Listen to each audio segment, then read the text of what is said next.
Voilà, bonjour et bonsoir tout le monde.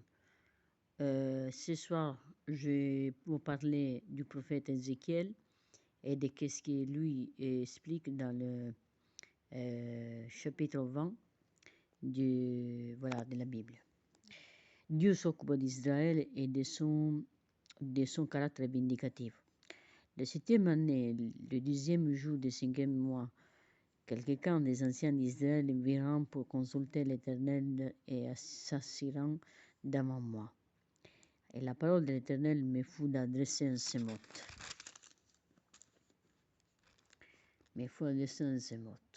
Fille de l'homme, parle à l'ancien d'Israël et dis-leur, ainsi parle le Seigneur l'Éternel.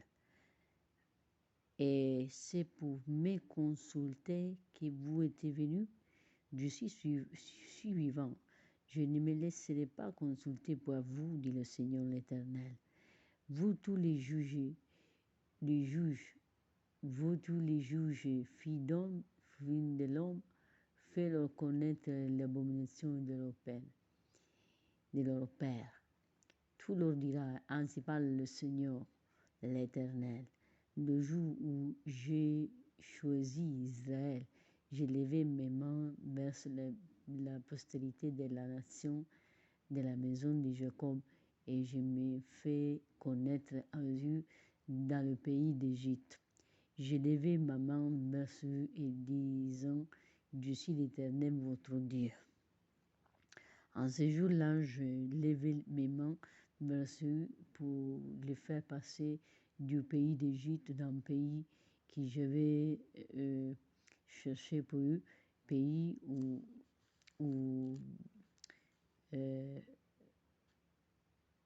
coulent le lait et le miel et les plus beaux de tous les pays. Je leur dis que chacun règne que chacun en fait je suis l'Éternel votre Dieu et ils se révolteront contre moi et ils ne voudront pas m'écouter. Aucun ne rejette leur abomination négativement de ses regards et ils m'abandonneront, n'abandonnera pas les idoles de l'Égypte. Je suis la pensée de répandre ma fureur sur eux et d'épouser contre eux ma colère au milieu du pays d'Égypte. Néanmoins, je gis pour égard pour mon nom afin qu'il soit pas profané aux yeux des nations parmi lesquelles ils se trouvent et aux yeux desquelles je n'étais fait connaître eux pour les faire sortir du pays d'Égypte. Eh bien, je les fis sortir du pays d'Égypte et je les conduis dans le désert. Je leur donnai mes lois et leur fis connaître mes ordonnances que l'homme doit mettre en pratique afin de vivre par elles. Je leur donnai aussi mes sabbats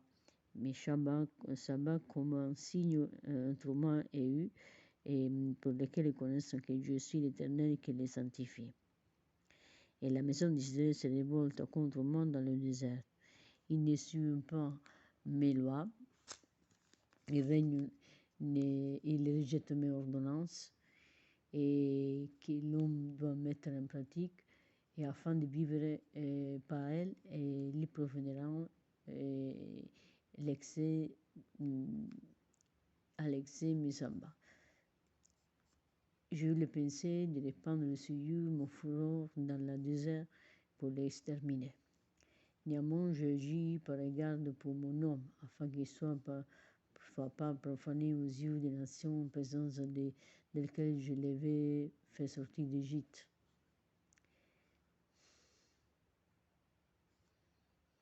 Dans le désert, je l'avais conduit dans le pays que je leur avais destiné, mais où le fécondant le lait et le miel, le plus beau de ce pays, de tous les pays.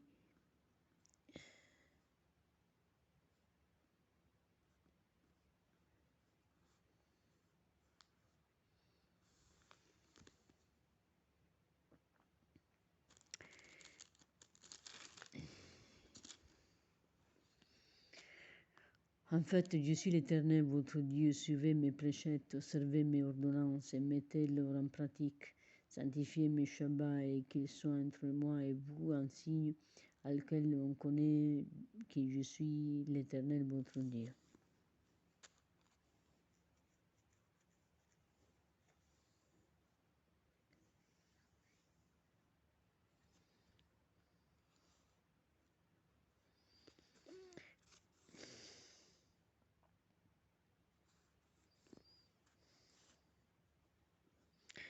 Donc, dans cet chapitre, pourquoi l'Éternel déclare à l'infidèle Israël, ils ont profané mon sang nom. Puis, avec le verset suivant, j'ai voulu sauver l'honneur de mon sang nom, en Ézéchiel 36, 21. Conformément à l'exigence de sa sainteté, Dieu tient toujours à défendre l'honneur de son nom. Donc, ce passage prophétique traite au jugement futur d'Israël, alors revenu par sa disparition parmi les nations. Et le but de ce jugement est de déterminer qui entrera ce jour-là dans la bénédiction royale. Et au sujet des autres jugements, tu peux voir Matthieu 25, 32, Jean 12, 31, Corinthiens 11, 31, Corinthiens 5, verset 10, Judas chapitre 6, et Apocalypse 20 et verset 12. Donc Dieu établira Israël dans son pays. Dieu suis vivant, dit le Seigneur éternel, je régnerai sur vous en main. Je régnerai sur vous en main bras tendu et répandrai ma fureur. Je ferai sortir du milieu des ruines du peuple, et je vous rassemblerai des pays où vous êtes dispersés. À ma forte et à bras tendu et répandant ma fureur. Je vous amènerai dans les déserts du peuple, là où je vous jugerai face à face. Comme je suis entré en jugement avec vos pères dans le désert du pays d'Égypte, ainsi j'entrerai en jugement avec vous, dit le Seigneur l'Éternel. Je vous ferai passer sous la verge et je vous mettrai dans les liens de l'alliance. Je séparerai de vous les rebelles et ceux qui sont infidèles. Je les tirerai du pays où ils sont étrangers, mais ils n'iront pas au pays d'Israël. Et vous saurez que je suis l'Éternel. Et vous, maison d'Israël, ainsi parle le Seigneur l'Éternel, et que chacun allait servir des idoles, mais après cela, vous m'écouterez et vous ne profanerez plus mon saint nom par vos offrandes et par vos idoles. Car sur ma montagne sainte, sur la haute montagne d'Israël, dit le Seigneur l'Éternel, là, toute la maison d'Israël, tous ceux qui seront dans le pays me sauveront. Et je les recevrai favorablement. Je rechercherai votre offrande, les prémices de vos dons et tout ce que vous me consacrerez. Je vous recevrai comme un parfum d'une agréable odeur quand je vous aurai fait sortir du pays, du milieu des peuples et rassemblé des pays où vous êtes dispersés, et je serai sanctifié par vous aux yeux des nations. Et vous saurez que je suis l'Éternel quand je vous ramènerai dans le pays d'Israël, dans le pays que je vais jurer de donner à des pères. Là, vous vous souviendrez de votre conduite et de toute votre action par laquelle vous êtes saoulés. Vous vous prenez vous-même en dégoût à cause de toute l'infâme que vous avez commis, et vous saurez que je suis l'Éternel quand je jurerai avec vous par égard par vous, par mon nom, et nullement d'après votre conduite mauvaise et votre action corrompue, ô maison d'Israël, dit le Seigneur l'Éternel. La parole de l'Éternel m'est fois adressée en ces mots. Fille d'homme, tourne la face vers le midi et parle contre le midi. Prophétise contre les forêts des champs du midi. Tu diras à la forêt du midi, écoute la parole de l'Éternel, ainsi parle l'Éternel, Seigneur, parle le Seigneur l'Éternel. Je vais allumer un feu dedans de toi, et il deviendra tout l'arbre vert et tout arbre sec. La flamme ardente ne s'éteindra point, et ton visage sera brûlé. Et tout visage sera brûlé du midi aux éteindrons, et tout chair verra que moi l'Éternel. J'allumer et ne s'éteindra point.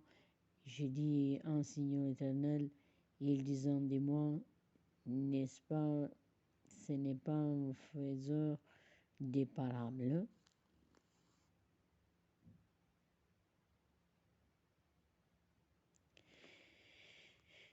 Donc je vous laisse ça. Le dernier chapitre du Seigneur, c'est à qui appartient le jugement.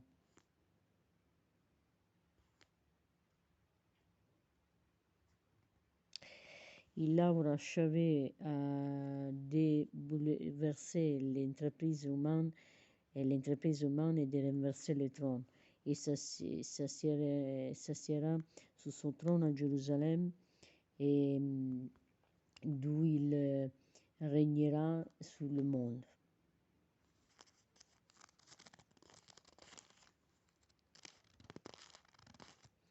Donc, prophétie d'Ézéchiel.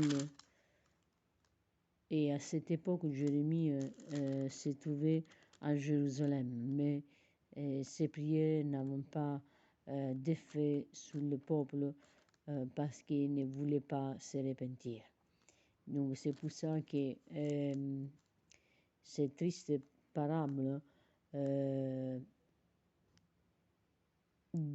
parole de l'or et de l'olive dévoile tout l'ignominie, l'infidélité de Dieu et qui interdit d'envisager l'apostasie à la légère.